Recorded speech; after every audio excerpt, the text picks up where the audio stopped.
Hello again. It's Marilyn Hawes once again with Unprecedented TV for my show Heart and Soul, which you'll find on YouTube. I'm also CEO of Freedom from Abuse, which is a charity seeking to prevent child abuse and any abuse in society today, which there is too much happening, by training and raising people's awareness. For Heart and Soul, I am inviting anyone who's got a lived experience or story to tell, or a profession that people don't really want to know about. And I just want to give these people airtime. So if you've got something you really want to get out there and you haven't heard from me, then please get in touch with Unprecedented TV and I'll get you on a show. So that then we discuss those issues.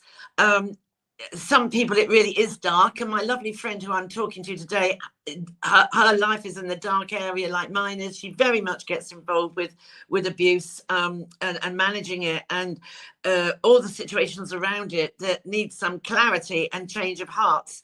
So we always like to end on hope. So we have heart, soul and hope, and opening people's minds and kicking that elephant out the room. So let me welcome today the lovely Theresa Murray. From Hi. One Voice Against Abuse. Hello. It's lovely to have you with us, Theresa. Thank you so much, because you have a very busy life like I do. So One Voice, I can't even remember how we met, but you were already doing this, and it is One Voice Against Abuse. Your fighter, Theresa, what is your email? Theresa.Murray, Theresa.Murray at in my email address, Theresa.Murray at onevaa.org.uk. That's all right. And you're also on X, because we often tweet each other there. Yes, we do. I've been quiet on X, but there's a reason for that, and we'll come to that later on. Yeah, right. No, yeah. I mean, you've been campaigning for, I think it's over 10 years now, isn't it? I mean, what actually started your journey with One VAA?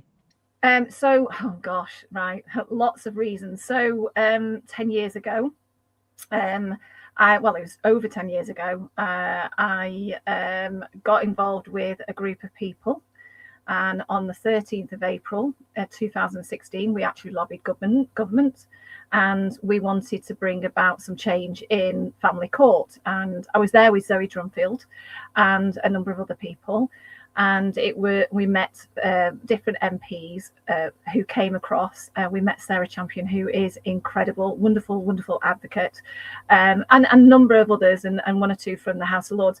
But prior to that, my life experience has been as a child that has experienced forms of abuse.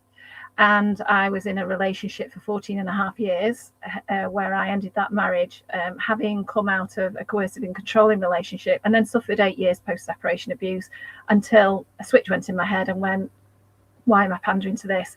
And I got on with the rest of my life, or at least I thought I did, until I started to get involved in groups and ended up doing this lobby, this protest in front of the government. And that was me thinking, that was me, that's it, that's all I'm going to do. And literally within 24 hours I was going, nope, we are going to fight this, and we're going to keep fighting this.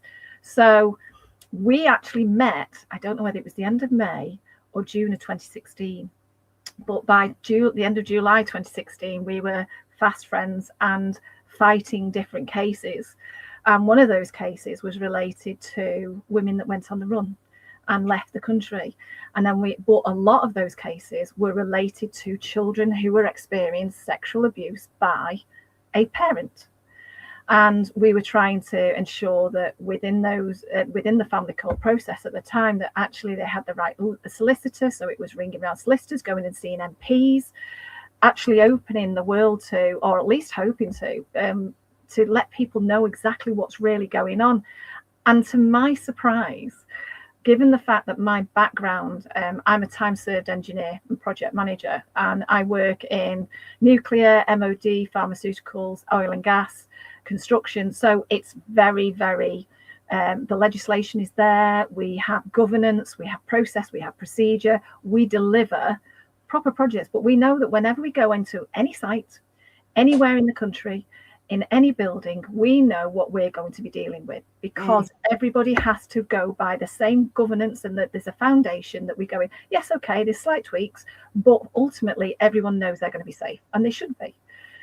But that isn't what happens. There is no quality assurance in children's services, which I was absolutely gobsmacked about. And that was my first. Can I just stop you there a minute, Theresa? Because I've been doing it then double length of time. If you've been doing it 3 years, and as I say, I can't remember how we met, but you were, I think, I think we met when we were going through. You saw me on media, I think, and you met because we were both somehow getting involved in the women that were on the run, and there was a big case, wasn't there? A huge there was. Case. Lady there was. Did a runner.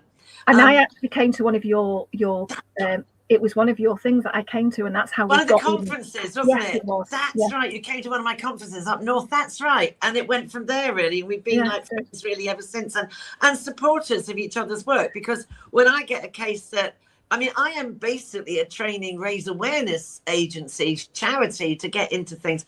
But then I get, like you get cases you send me, I get cases I send you. But all through my stuff, I have really had a real moan about family courts. Can you explain a bit? Because tell us who is responsible, not just for the family courts, but the sworn secrecy around them.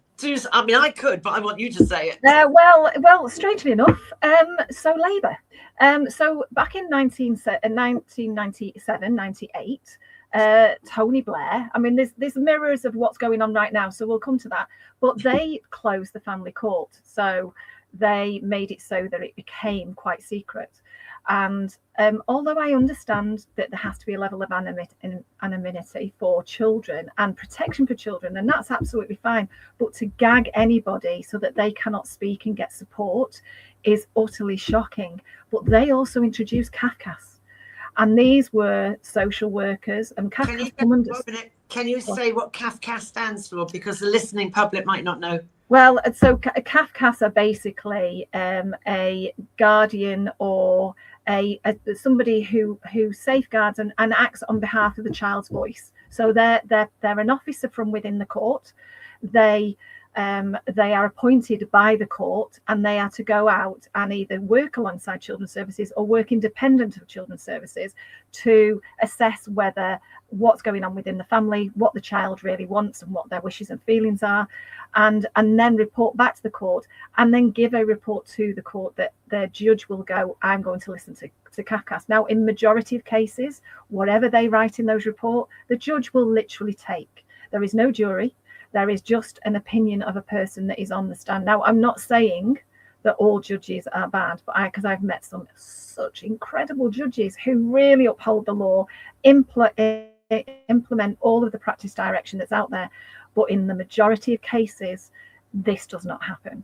And in the majority of cases, those who act as guardians of the court, and NIAS now, which I'm really disappointed with, because I've worked with NIAS and I've used them and I promoted them, they're also an extension of CAFCASS when CAFCASS don't have enough people to do it, because people are leaving this sector because they're not permitted to do anything outside of the truth. They're not allowed to. They get restricted on what they're meant to review on, so when they're looking, and so most of them aren't fully trained in coercive and controlling behaviour. Majority don't understand domestic abuse. All of them will turn around and say, well, what did you do wrong? And instead of going, wait a minute, it's the perpetrator we should be looking at here, and we should be protecting children. And children's voices are being told that they're being manipulated. A child's reaction, they don't need a voice. If I have any, sorry to interrupt, but if I have any contacts, that nearly all the ones I get are the issues with CAFCASS. My friend's daughter has had a terrible time with CAFCASS, and dare I say this, but I do think, I'm going to say it because it's all over the press in the current state in the UK at the moment, I'm going to say it. There's quite a few issues when you have a Pakistani or Asian father. I have found, and that's where they can afford maybe the big barristers. And I found that the voice of the child, I have found, is not heard.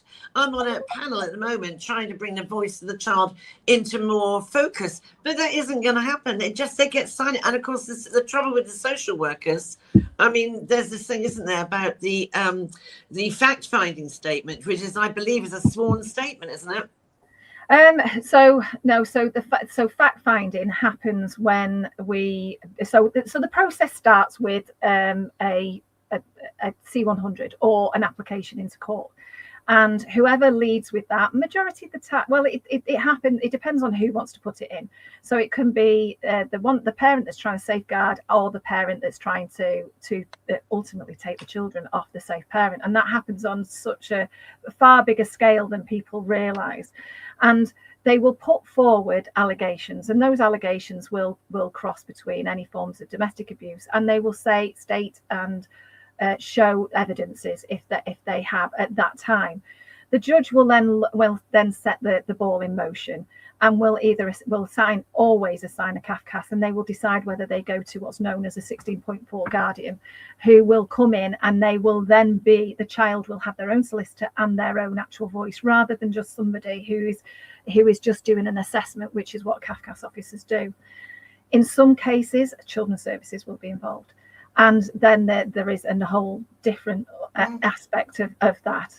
But as you go through the process, if there are allegations at any point of domestic abuse, Practice Direction 12J must always be applied. The amount of judges who are literally turning around and at the beginning of proceedings will turn around and go, I've decided there's no domestic abuse. When in actual fact, you only need to even download the WhatsApp messages. And we have so many cases where we do this. We download it, and you literally have a script of coercive and controlling behavior, of harassment, of stalking, of financial abuse, from abuse, actually accusations and allegations made within those text messages where the perpetrator turns around and go, well, you deserved it. You put me through that. And this is a real problem, because in one set of evidence, we could literally prevent a child from being put in harm's way.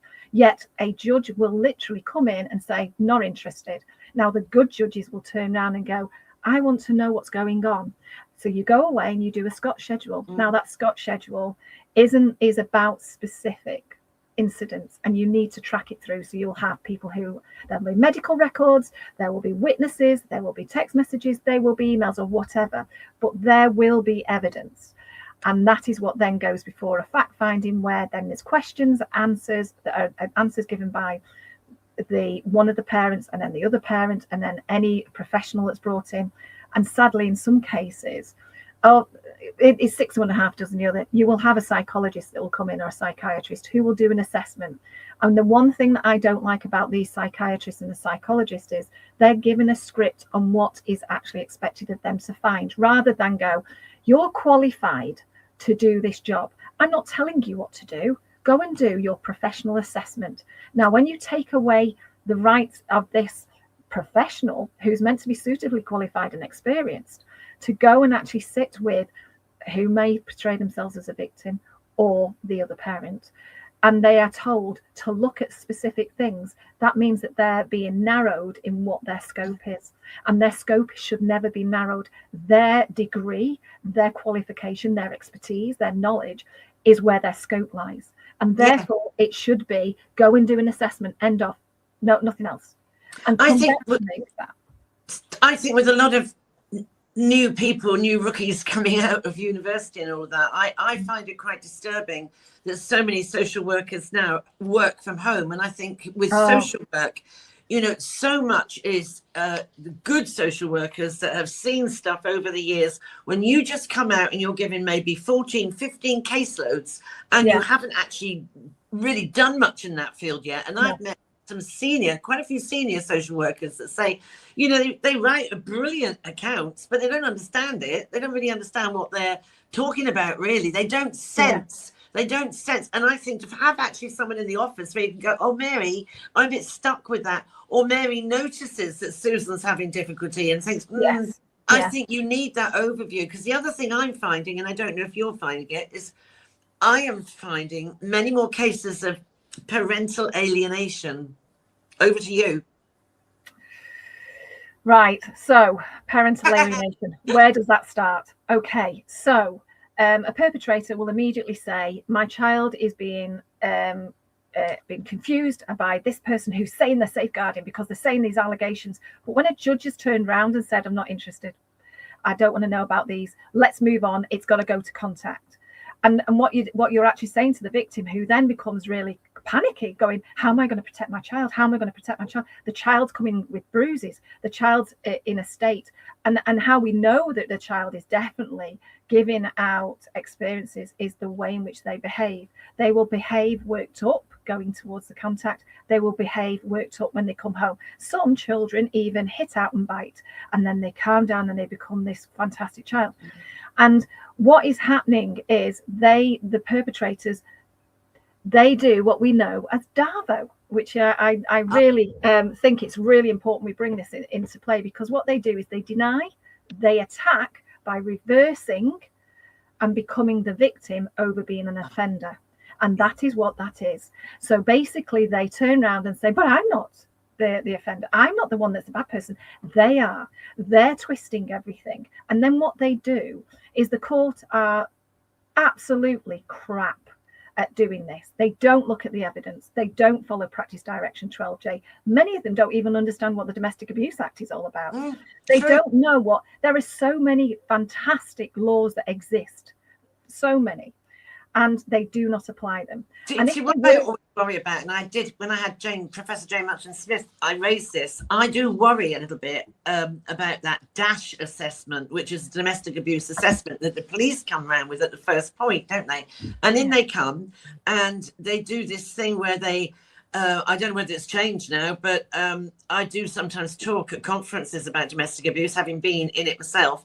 And they do actually give a point system, don't they? Say for the sake of argument, 1 to 10 is low risk, 10 to 20 is medium risk, 20 to 30 is high risk. And then because they don't know really what to ask, because I still blame it on the police a lot, their training is inept.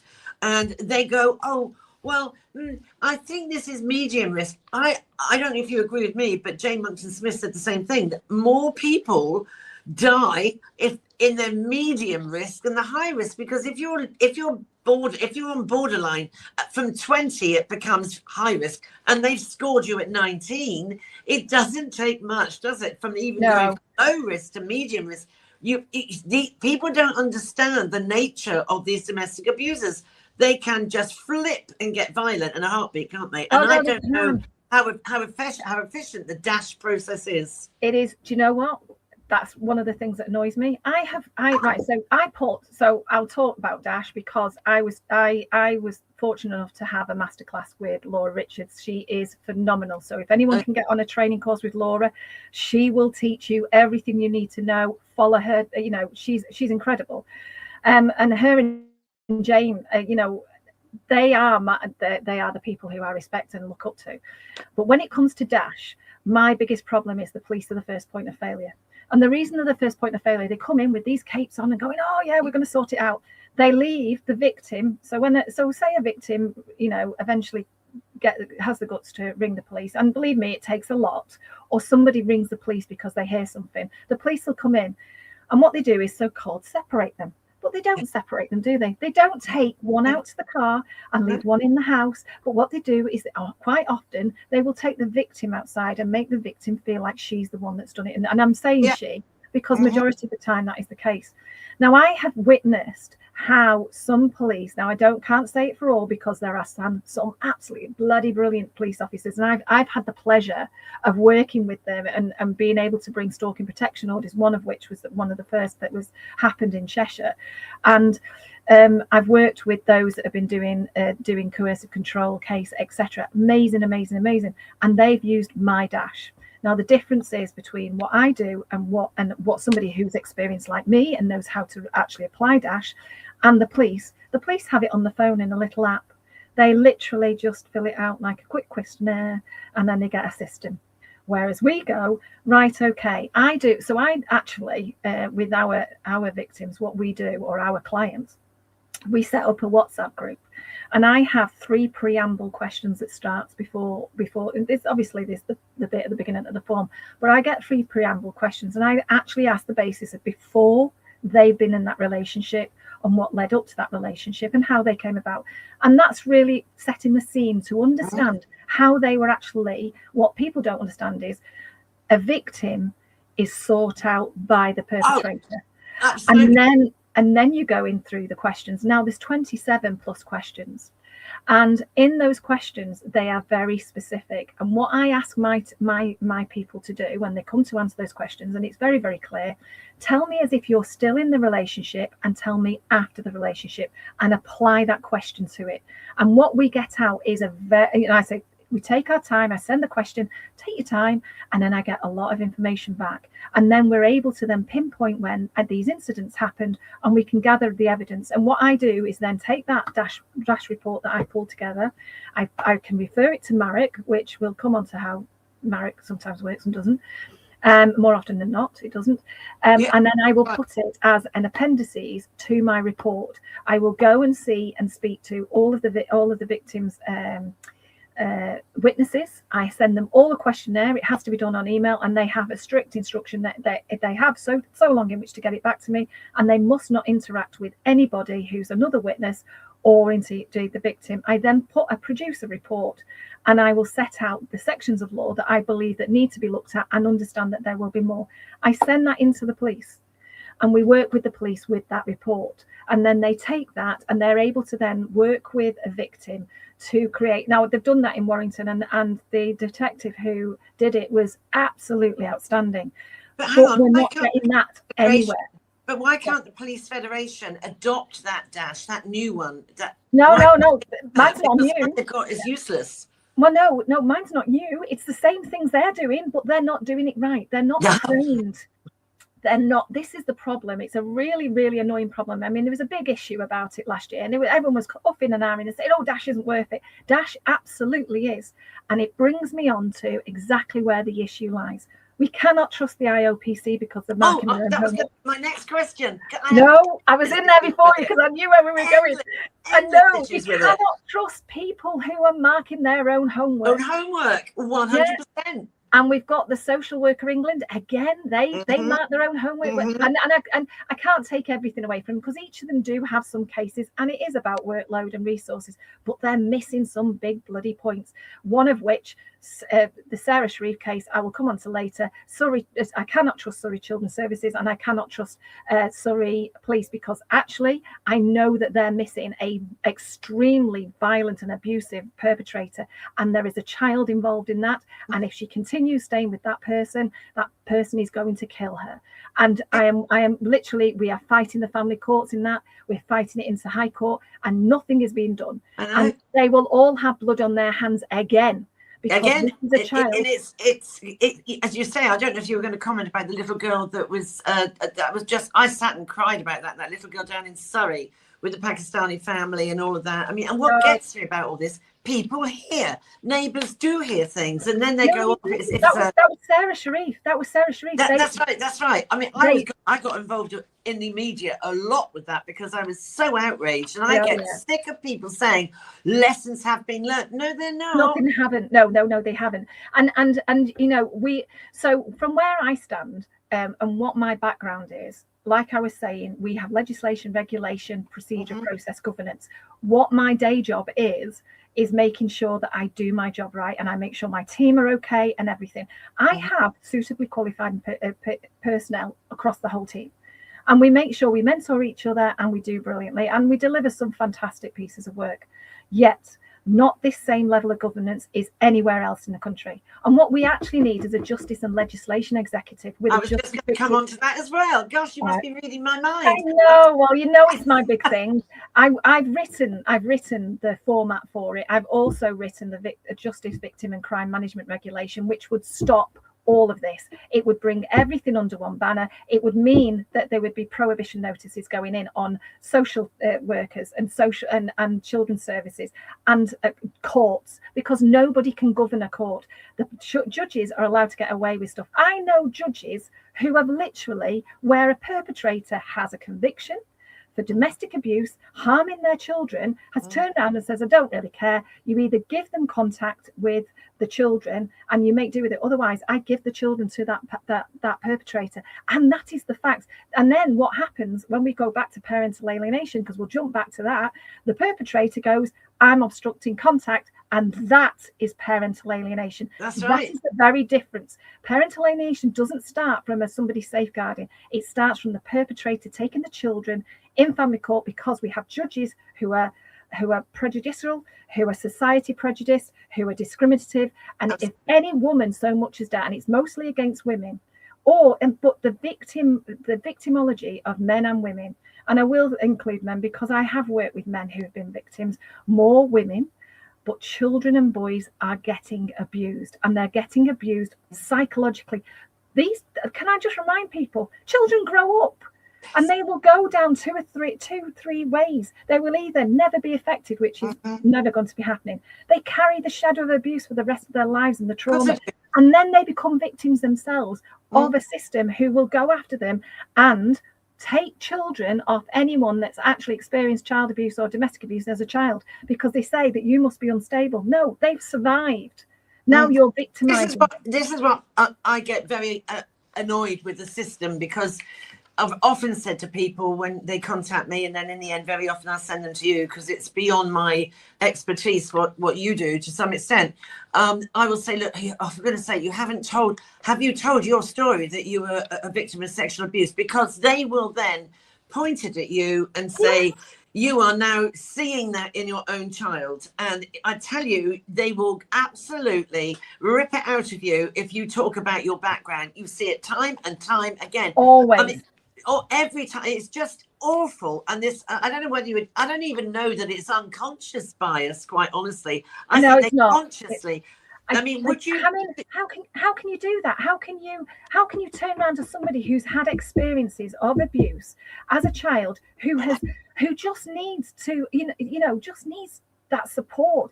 Do you know, if we spent the amount of money that we spend on removing children, and it's legalized child trafficking, as far as I'm concerned, you are stealing a child. So anyone that's actually got a child that they've adopted and they've been told by children's services they've come from a bad home, I will guarantee you 9 times out of 10 they've been removed from a really beautiful mother and a beautiful family, because they are being victimized, because they experience abuse, because they ran away from domestic abuse. Exactly. They're easy targets because nobody cares. And people just do not understand. They do not understand the mindset of a domestic abuser or an abuser, how the level of narcissism, the fact that they will harm themselves in order just to win. They don't care. It is literally is winning and losing. I'm going to win. I don't care what it costs me. And you are going to lose and you are going to suffer. And I'm going to watch that happen. Because I think, maybe you disagree with me, I don't know. But I just think, I think there's too many cooks in the kitchen. Seriously, I'd rather have a handful of people that actually knew what they're doing rather than 20 that had no clue. I mean, exactly. And that is where the problem lies. I mean, it is dreadful. So, I mean, for you, what would you say, victim and crime management regulation, what would that look like in practice if you managed to pull that one off?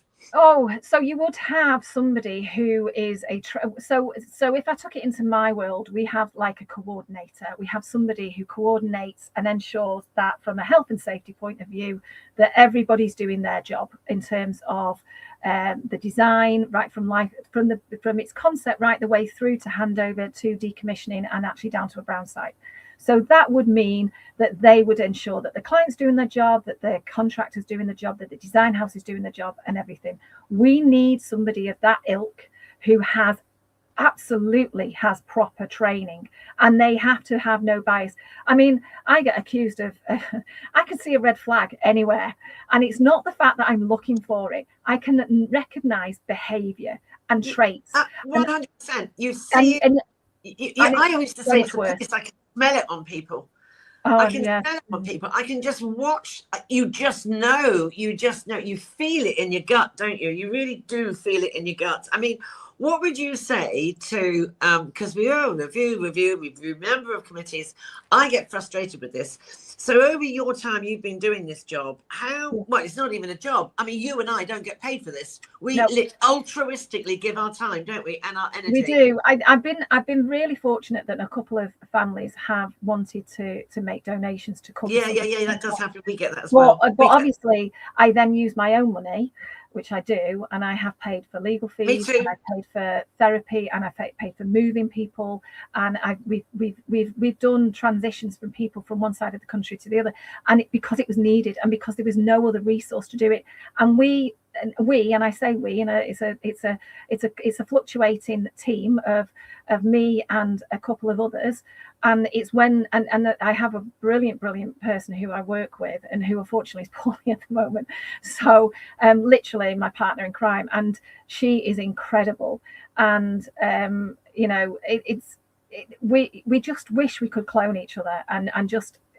have so much more time to do this, but it's, you know, it's difficult, isn't it? I mean, you know, it's difficult as well, because when you want to scale this up, like I have done years of going into Westminster, you scale it up, you talk to someone. I used to have a lot of time for Tim Loughton, and then he was got rid of as the children's minister by David Cameron, and he was really good. I liked Tim Loughton a lot, and he did try to action things, but he was rare. And you get people that, you know, before you find someone good and the government changes again, or the person in charge of government changes that person's job because they were actually doing so well, and you think, well, this isn't right. And I mean, I get so irritated. I mean, when we have these reviews now, we looked at the ICSA inquiry, child sexual abuse inquiry, all sorts of reviews. We have to have a review because another little child has been murdered. We have to have a review. So they have the review and nothing changes. How can that be allowed? Well, do you know what? We're having another review at the moment, and I think, to be perfectly honest, I'm going to call bullshit, because I'm sick to death of seeing. We've done the harm report. The harm report was brilliant. We did another report previous to that. Since I've been involved, and I can't go on it because I keep losing you. So I was going to go on the list because I actually put it on the list, but I have got a list of and I'll put it on the website, which goes live actually when this goes live. So the number of committees we have had, we're basically doing the same thing again and expecting a different result. Pure insanity. Absolute insanity. Why the hell are we doing something that is not wrong? We have a proven track record. We are admired across the whole of this world because we have a health and safety exec. We need to do the same from a justice and legislation executive point of view. And we need to bring that in where they do all of the assessments. They go in and shut down. They go in and make sure special measures are in place, because the IOPC, you know, social worker England, we can prove time and time again that either they're not having the capacity or they're not capable of doing it because their guidelines don't allow it. And sometimes both. Sometimes both. And then if I get so fed up about it, all about funding. It's all about funding, and that annoys us. Well, we do it without funding, Marilyn. We go and do it without funding, and we don't stop. Get funded, and we do it anyway. I mean, it just really is just pathetic excuses from a load of numpties. I mean, truly it is. I mean, I don't think the political will is there either. I really don't think that. No, I don't think it is. Or things would change. I mean, you and I together, it doesn't take an army of 400 politicians and MPs. A few people like you and I with the passion and the lived experience and the know-how could affect change. And that doesn't happen. We are never brought to the table, are we? You know, we're never brought you see, I am not one of these people that want to jump on a pedestal and say, look at me. At all. I'm not. I've stayed in the background. One of the reasons I've recently stayed in the background for about 6 months and I haven't gone on social media is because I am still being stalked by a perpetrator who had me arrested, by the way, for apparently harassing him. I hadn't harassed him at all. What I'd done is my job as a mediator to ensure that contact continued, and It didn't. And I sent 11 emails over the space of 5 months. And I've had to make the police aware that I'm having this interview, that I'm going to be attacked again, because they're going to try and come after me and say that I'm harassing them. I'm not saying their name. I'm not saying which police force it's involved in. I'm not saying where this person's from. But this is a classic act of DARVO to try and restrict a victim from having somebody support them. And my bail conditions were, I wasn't allowed to post on social media that referenced him. So I didn't post on social media at all. I thought, you know what? I've got more things important to do at this moment in time. Now, I've posted loads and loads and loads in the past. And I will be starting to post more, because I want to get this campaign of the Justice and Legislation. Quite right. I mean, go on, sorry. Sorry, I was just going to say, the other aspect of it is I wasn't allowed to name them. I've never named them in my life, and I never do name any perpetrator whatsoever. And the third bit, I wasn't allowed to speak to their legal team on behalf of my client, which means my advocacy was being shut down and my client was being forced, who was traumatized, to have to deal with them. Now, in that particular case, by the way, I have 700 page, I have 10 lever arch files of evidence. Police don't want to know. And GMP, oh shit, oh well, they're useless. But I mean, seriously, I have in one lever arch file alone, this over 700 pages, and within 700 pages, I can actually tell you this would be a psychologist's absolute dream. In fact, Dr. Jane Monckton Smith would go, this is an example of coercion, love bombing, playing mind games, all the way through. The vileness. But you're talking also with the police, I think, as well, is professional gaslighting. I mean, truly, absolutely. They are, and a number of times I am told when a child or mother says to me, my child is 4 years old and told me that they're, so-and-so's touching them, or daddy's doing this, or granddad's wrong. And then the police say they're too young to, no, I could scream. Oh, the child under the age of 7 cannot make it up, and they don't understand the way the brain is, you cannot, the subconscious mind and the conscious mind do not link up until the child is 8. So I'm so frustrated. So the police just go, no, and then they go to social services. Exactly. And now who are not trained in criminal acts. Absolutely. Why are we giving social workers the police job? The police should not be allowing social. So here's another case for you. A child was kicked. It was recorded on my phone, by the way. So I was on the phone to the mother. The child said, I want to come home. I need to come home. And the child is of high school age. She wanted to come home. And the father blocked that.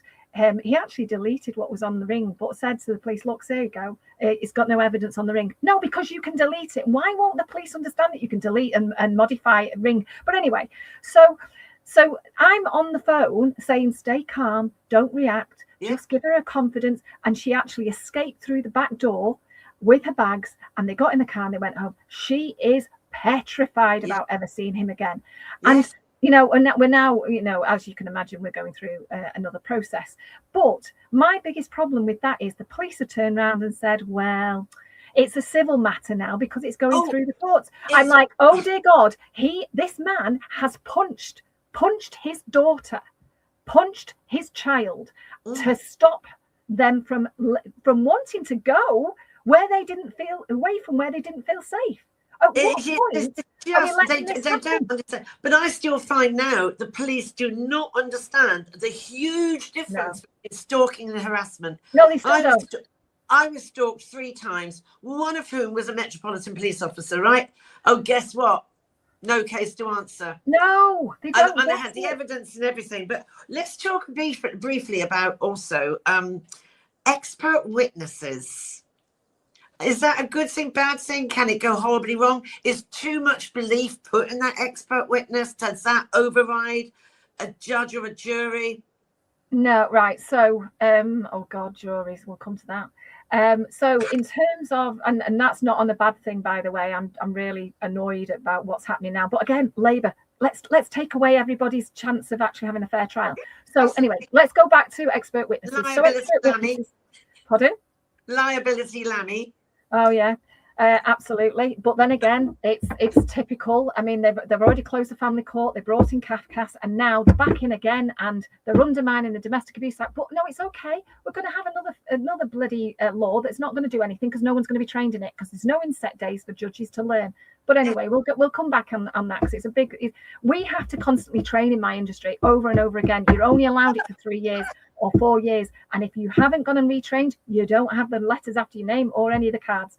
Anyway, so when we're dealing with expert witnesses, so I mentioned earlier about a psychiatrist or a psychologist coming into court.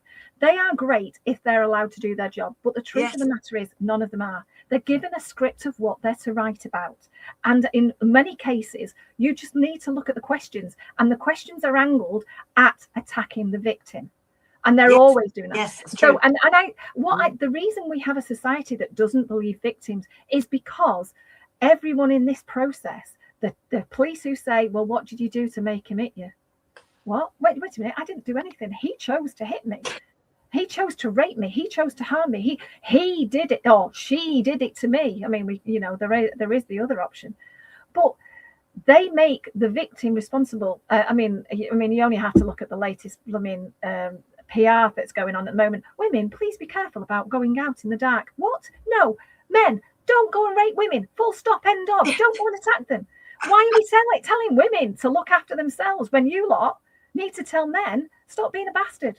I think also this does come into play with dads being better fathers, being more involved and not leaving so much to the mothers, but also an awful lot of social media influence and etc. Andrew Tate. Seriously, that's all it is, isn't it? Into something else. I mean, Jane Monkton Smith was, when she was on my show, she was adamant. Then I was trying to say, well, men get abused as well, but she was really but more women are killed. More women. Really and I would say again, I don't know if you know this book, Theresa, but I remember when I first started doing domestic abuse training, I thought, well, I'm going to get this right. So I spoke to a guy in America who'd been doing it for 20, 30 years. And although I'd been in domestic abuse, and he sort of made me realize that I had also been targeted very quickly, and all the counterparts, and that if you are a nice person, if you're generous, if you're kind, if you're not a gossip, if you always think it's your fault and nobody else's, if you're loyal, they can smell it. And he said to me, they are better at choosing their victims than a paedophile is at choosing a child. That really freaked me out. Absolutely. And it's true. I've seen it time and time again. They smell vulnerability, which is what the paedophiles say. But Jane Monkton Smith, I don't know if you've seen the book, and I am going to say it again, wrote the most amazing book called Control. Oh, I love it. You know what? Brilliant, isn't it? It's fantastic. I mean, I was reading it, and I have it on Audible as well. And I was reading it and I was going, oh my God, we need this to be read by everybody. Honestly, it should be mandatory for every teenage boy and girl to read it. It is frightening. It's not a difficult read. It's not psychobabble, is it? No. She gives case studies of how someone was just, I think the very first one I read in her book just chilled me to the bone at how the control starts from the very moment. Like, you're not even asked what you would like to drink. You are bought a drink. You're not asked in the bar where you'd like to sit. We're going to sit here. People, they like, oh, this is nice. This is caring. We're being sold. Oh, this is really sweet. Don't be nasty. They're trying to go out of their way for you. No. There is a means. So and immediately, very, very quickly within conversations, they will say something that's actually derogatory to somebody that you actually admire, and will make you go, oh no, I don't want to offend them. And then you start thinking, wait a minute, have I not liked this person the right way? And you then get really confused, and the whole intention, and the vulnerability isn't right. So we need to actually understand what vulnerability is. Vulnerability isn't somebody that walks around crying, is all like this. No. It's because of that. It's because of who they are as a person, and how they are. Perpetrators love people who come across as strong and have an inner core that is actually is nice or who's shy or whatever, and they're the ones that are, I mean, seriously, I've been targeted, so I've been there. I mean, I referred to one of my exes as a refresher course from my first relationship. So I mean, and it's said in jest, and although I understand that person and why they were behaving like that, it was still not acceptable. And it was, and you know, being screamed at for an hour long. Absolutely not. So I'm going to ask you, because we've got about 5 minutes left, I think, and I want to pack it in. Loaded question here. Go on. If you could implement one change, what would it be tomorrow, right? Hold that thought for a minute. One change, right? And another thing I would like to ask you is, because I like to end my show on this, you see, is what gives you hope? Because in this awful subject that we're talking about, where you and I are like, I wake up at night having to do paperwork and stuff because, you know, because it keeps me awake sometimes, and I can't be detached. Some cases I can't detach from as I should, but sometimes you think at 3 o'clock in the morning it kicks, you know. So that's it. So carry on. Then one change tomorrow, what would it be? And what gives you hope, if you feel there is any? So right, so I can actually give hope, but I will start with, so it's a double loaded answer. It's within the Justice and Legislation Executive. What I would like is for judges to be held accountable immediately, and so I mean the outcome of that would be, if you have failed in your job, that you are done for. So in the HSE, if you fail to do your job and somebody dies, you get done for corporate manslaughter. If anyone dies because of your choice, and because you didn't do your due diligence, you didn't follow practice direction, you need to go to prison because you failed and you put that child or that woman or that man and you had them killed because you didn't do your job. That's that exactly is where right. I want to be. You are culpable by third party. You are. We saw a case. Decisions. I mean, it's dreadful. I saw a case the other day with someone who'd already raped and done this, that, and the other, and then just let this man walk free, because we do have, like it or not, we have a two-tier justice system in this country. And I don't think the police are, I think they're so confused about what they can and can't do. But, you know, no one is taking a straight, you know, the judges should be utterly accountable. Because how do you feel, like, let's be going back a bit, I want to know what you think about liability Lammy with his trying to get rid of juries. No, if we do that, that's it. Our justice system's dead. Because they're right. never going to bring in a justice, because we have judges who are prejudicial, we have judges who threat, we have judges who are narcissists, we have judges who are dodgy as hell, and we need to have, and we have some brilliant judges on the whole contrast of it, and we have those that are just not trained. So we cannot have a system where it's just on the judges. But as we've only got a few minutes left, I will give you some hope. Now, I have worked in the male industry for 35 and a half years. And I have had various experiences, and yes, sexism, discrimination, being sacked because I whistle blew, have been undermined because of my capability. But at the end of the day, I work with some of the most amazing men who I know I can trust. And that's what gives me hope.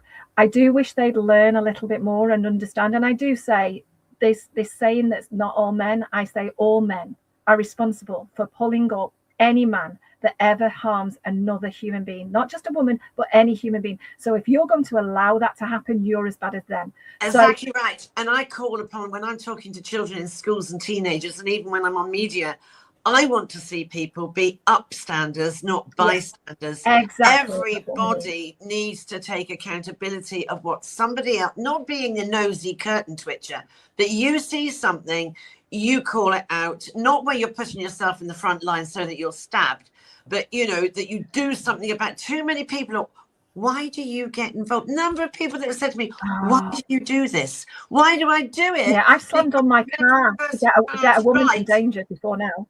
Yeah. I mean, but the thing is, you know, people do criticize you for that. You're very right. I mean, I've actually done it more than once. I have actually slammed on the car, or I've been in a car park and I've literally taken the girl and put her in the back of the car, taken her to safety. I've rang the police and went, this has to be done. And you know what? The police have done nothing. I'm just like, oh my God, this is where we're not safe. Exploitation gang thing, when these kids have rocked up at a police station bleeding, in rags, bruises, and still even today it's a lottery. It's who is on duty, who can care, how much of a creep are they as well. Because I often think with any force, with any job where you put on a uniform, it can attract the wrong sort of man. Like you though, I actually like men. I prefer men to women. I like ballsy women. Well, women let us down as much as men. So women start, and the women are bystanders. You're a fighter. You're, you know, my producer Charlotte. I love her because she's another. I like ballsy women, not these little flaky females that like are wilting violets. You know, you've got to grow a spine. And I know I get criticized. I don't care if I get criticized. I don't care. And I don't know if you're the same, but you've got children as well. I said to my daughter, I think my filter is not so good. You never had one, Mum. That's what I get. Mum, you need to go and get some filters and put them on now. And yeah, it is true. But do you know what, Theresa, I just thank you so much. I know you had a terrible time recently, and I really, you have given people hope. I think there's hope that someone like you, and we need a. You know, it's dreadful that you haven't got funding. It's dreadful that good people don't. You know, when I think of people like the NSPCC, who frankly, you know, I'm sorry, that's another debate altogether. But people that are doing real impact work like you're doing, and many people like you in different remits. Oh, do you know what? I mean, I do know some. I mean, so one of my most favourite people that I work with and have done before is Saskia from my CWA. Absolutely fantastic. And her and what's her name? Billington. I can't remember her name. Anyway, brain's gone dead. Samantha. They are doing this amazing thing at this moment in time. So please, but honestly, there are so many fantastic people, but they just get ignored. And the reason we get ignored, we are not invited to the we're not interested in blowing smoke up anyone's arse. No, exactly right. And those people that get in and government funding and all of that is what they're doing. And I don't see the benefits or the impact. I'm just not here for that.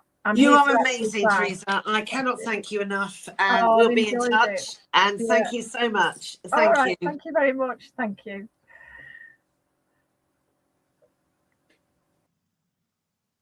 Well, there you go. The wonderful Theresa Murray from One Voice Against Abuse. I'm proud to know her as a colleague. I'm proud to have her as a friend. And we don't half like put the world right sometimes. If only it would listen to us, that'd be great, wouldn't it? Anyway, I thank her with all my heart. So this is Marilyn Hawes signing off from Unprecedented TV with Heart and Soul. We've got some interesting people coming up. I've got a very interesting guy coming next week. And he is a film guy. You want to see his CV. He did something with Doctor Who and all sorts. He's won awards. His name is Steve Brand. He has got, his CV is amazing. His bio is amazing. And it's going to be life behind the lens. A little bit different from the dark subjects I do, but I think you'll find it very interesting. In fact, quite envious, the life he's had. So thank you so much, everyone. Take care. God bless. And there is hope for everybody. There are people out there really trying to help. So take care.